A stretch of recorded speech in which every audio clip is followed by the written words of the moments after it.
In a career that spanned over 2 decades, Oliver Kahn set the blueprint for goalkeepers of tomorrow with his gung-ho approach towards the game. The German shot stopper was revolutionary when it came to being bold while protecting the net. Today at GoalSide, we're going to talk about Kahn's brilliance and why he's considered one of the greatest shot stoppers of all time. We're not even going to ask you to subscribe today, since we have our loyal subscribers who would present to you all the reasons why you should subscribe. Psst, the subscribe button is right there.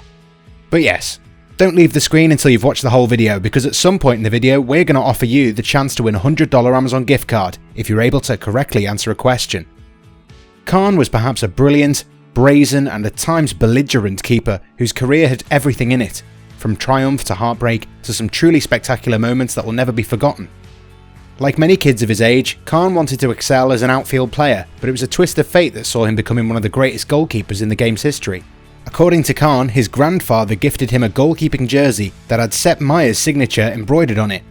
Maier was another legendary goalkeeper who spent his whole career at Bayern Munich and won the World Cup and European Championship with West Germany. Kahn says that it was the jersey that made him try his luck as a goalkeeper. Eventually the youngster would go on to become a promising custodian with his first club, Karlsruhe.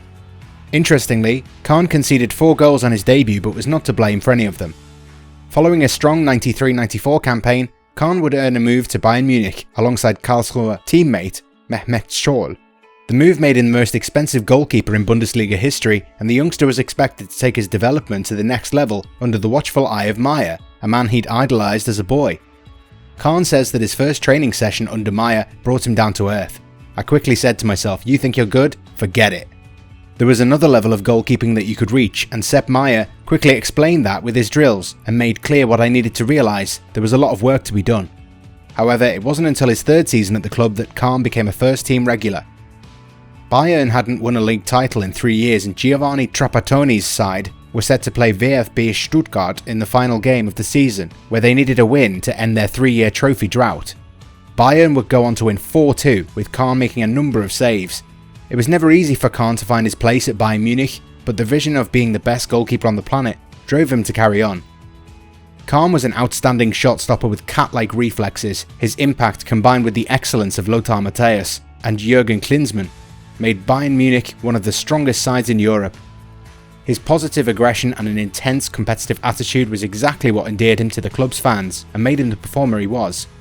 Kahn was an intimidating opponent with some truly hilarious and at times overzealous acts that the likes of Heiko Herrlich, Miroslav Klose and Thomas Bradrick can attest to. And when it came to his teammates, they knew that they could not afford any slip-ups. The likes of Sami Kufor and Andreas Herzog weren't spared of the hairdryer treatment. Scholl once said that he was only afraid of 2 things in his life: war and Oliver Kahn. I hope you guys are watching the video with the maximum concentration, because the $100 question could be coming any time now. When we talk about Kahn, we talk about a man who was a perfectionist, a man totally obsessed with making sure that every scenario was worked on in training. His intense demeanour and expectation of leaving everything on the pitch until the referee blew the final whistle made him the heart and soul of Bayern Munich for a number of years. And while his eccentric behaviour did divide opinion in German football, you cannot deny that Kahn was never going to be happy with half measures. Knowing that he was at Bayern Munich and fully aware of what was expected at the club, the Giant always ensured that his teammates never got carried away. In April 2000, during a Bundesliga encounter with Freiburg, Kahn was struck on the head by a golf ball. That incident changed how Kahn was seen in the game. Bleeding from his temple, furious at being made to wait before coming onto the pitch, Kahn was not to be denied a chance to get back at the Freiburg fan who had injured him. The German would go on to finish the game that actually helped Bayern Munich get closer to lifting yet another league title. Okay, let's see how closely you've been watching this video so far. Answer this question correctly and we'll be giving you an Amazon gift card. Which player's shirt did Oliver Kahn's grandfather gift him as a young boy? Between 1999 and 2002 would be the time when Kahn really enjoyed a rollercoaster of a career. Who could forget the anguish of the 1999 Champions League final where Ole Gunnar Solskjaer found a way past him in the dying embers of the game? Kahn was one of many distraught Bayern players lying down at the Camp Nou pitch as Sir Alex Ferguson's men celebrated a remarkable treble. Kahn was ever so close to lifting the title for the first time in his career, but on that day, stars were simply not aligning. It took Kahn 2 years to actually have a shot at redemption. He first helped Bayern get past Manchester United before saving spot kicks from Amadeo Carboni, Mauricio Pellegrino and Zlatko Zahovic as Bayern Munich won their first Champions League title since the 1970s. Following the win, Kahn consoled his opposite number Santiago Canizares rather than celebrate his teammates. For that moment, he was presented with the UEFA Fair Play Award. I could really sense what he was feeling in that moment because 2 years before I had lost the Champions League final and I know how a goalkeeper feels, Kahn explained. He'd made 2 or 3 penalty saves, yet he was still on the losing side. I knew what he was going through. The legendary custodian would need similar consoling the following summer as Germany lost 2-0 to Brazil in the 2002 World Cup final. Leading die Mannschaft to the spectacle in South Korea and Japan, Kahn knew that expectations were low after woeful displays at the Euro 2000 and the 1998 World Cup. But Kahn was not having any of it. Then 33, Kahn put in one of the most spectacular goalkeeping displays in a World Cup, helping his side to reach the final without conceding a single goal since the second group game of the event. The final in Yokohama was billed as a battle between the man with 1,000 arms and O Fenomeno, who had already found the net 6 times. In the 67th minute of the game, everything changed. Rivaldo took a punter from quite some distance and Kahn uncharacteristically mishandled the ball in what was his only error of the tournament. Ronaldo was at hand to make it 1-0. A few minutes later, the legendary striker would find the net again and a devastated Kahn slumped against the post at the final whistle in what became one of the most iconic images in World Cup history. While he was named player of the tournament, it was hardly a consolation given the fact that all of his hard work was undone by one error, an error that on any other day might not have proven so catastrophic. You can have 99 fantastic games but make a mistake in one, and that is what you're remembered for, he said.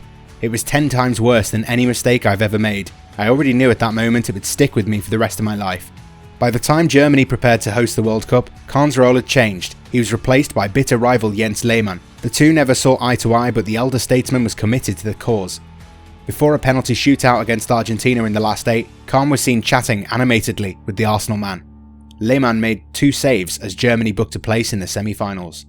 And Andreas Kopke, who was Germany's goalkeeping coach at that time, later revealed that Kahn wasn't giving Lehmann advice. He was just there to encourage a man who only needed that his teammates believed in him. At times, Kahn did end up being overzealous, and an example of that can be taken from the 2001 league encounter with Hansa Rostock. Bayern and Hansa were vying for the league title, so a win was crucial.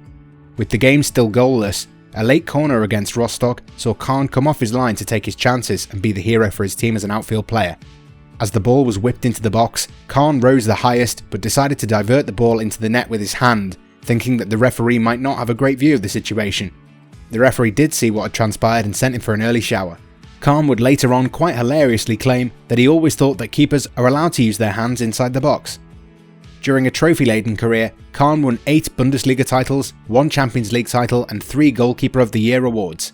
While World Cup success eluded him, Kahn would always go down in the history books as a shot stopper in the same mould as legends such as Lev Yashin, Sepp Maier, Bert Trautmann and many others.